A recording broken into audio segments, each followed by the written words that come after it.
జగిత్యాల జిల్లా కొండగట్టు శ్రీ ఆంజనేయ స్వామి ఆలయాన్ని టీపీసీసీ అధ్యక్షుడు మహేష్ కుమార్ గౌడ్ కుటుంబ సమేతంగా దర్శించుకున్నారు. ఈ సందర్భంగా ఆలయ అధికారులు ఆయనకు పూర్ణ కుంభ స్వాగతం పలికారు. అనంతరం ఆలయ అర్చకులు వేద మంత్రాలతో ప్రత్యేక పూజలు నిర్వహించి ఆశీర్వచనం అందజేశారు. అనంతరం చొప్పదండ ఎమ్మెల్యే మేడిపల్లి సత్యం మహేష్ కుమార్ గౌడ్ ను సాలువతో సత్కరించారు. ఈ సందర్భంగా మహేష్ కుమార్ గౌడ్ మాట్లాడుతూ యావత్ తెలంగాణతో పాటు పొరుగు రాష్ట్రాల ప్రజలు భక్తి శ్రద్ధలతో ఆరాధించే కొండగట్టు శ్రీ ఆంజనేయ స్వామిని తాను ఎన్నోసార్లు దర్శించుకున్నాడని తెలిపారు. తెలంగాణలో కాంగ్రెస్ ప్రభుత్వం గత 2.5 ఏళ్లుగా పేద ప్రజల ఆకాంక్షలకు అనుగుణంగా పనిచేస్తోందని పేర్కొన్నారు. రాష్ట్ర ప్రభుత్వం ముఖ్యమంత్రి ప్రజా సంక్షేమ కార్యక్రమాలను విజయవంతంగా కొనసాగించేలా స్వామివారి ఆశీస్సులు ఉండాలని ప్రార్థించినట్లు తెలిపారు. కొండగట్టు ఆలయ మాస్టర్ ప్లాన్ అంశాన్ని చొప్పదండ ఎమ్మెల్యే మేడిపల్లి సత్యం ఎప్పటికప్పుడు ముఖ్యమంత్రి దృష్టికి తీసుకెళ్తున్నారని, త్వరలోనే మాస్టర్ ప్లాన్ అమల్లోకి వచ్చి ఆలయ అభివృద్ధి వేగవంతం అవుతుందని ఆశాభావం వ్యక్తం చేశారు. తెలంగాణ ప్రజలే కాకుండా పొరుగు రాష్ట్రాల ప్రజలు కూడా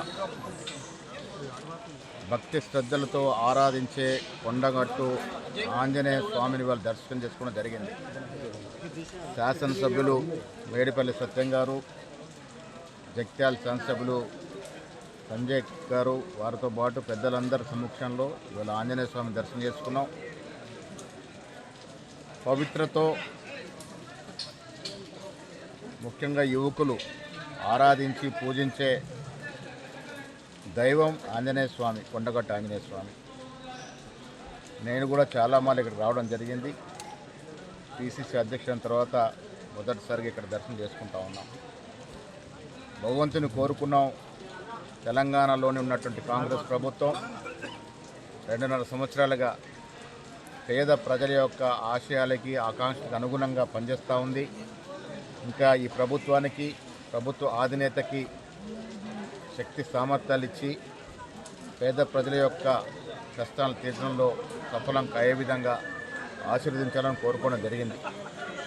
మేడిపల్లి సత్యం గారి సూచన మేరకు ముఖ్యమంత్రి గారు ఇక్కడ ఒక మాస్టర్ ప్లాన్ ఇంప్లిమెంట్ చేసి మంచి నిధులిచ్చి ఆంజనేయ స్వామి ఆలయాన్ని, కొండగట్టు ఆలయాన్ని అన్ని విధాలుగా అభివృద్ధి చేసుకోవాలనే ఆకాంక్ష ఈ ప్రభుత్వానికి ఉంది. త్వరలో అది ఆచరణలోకి వస్తుంది.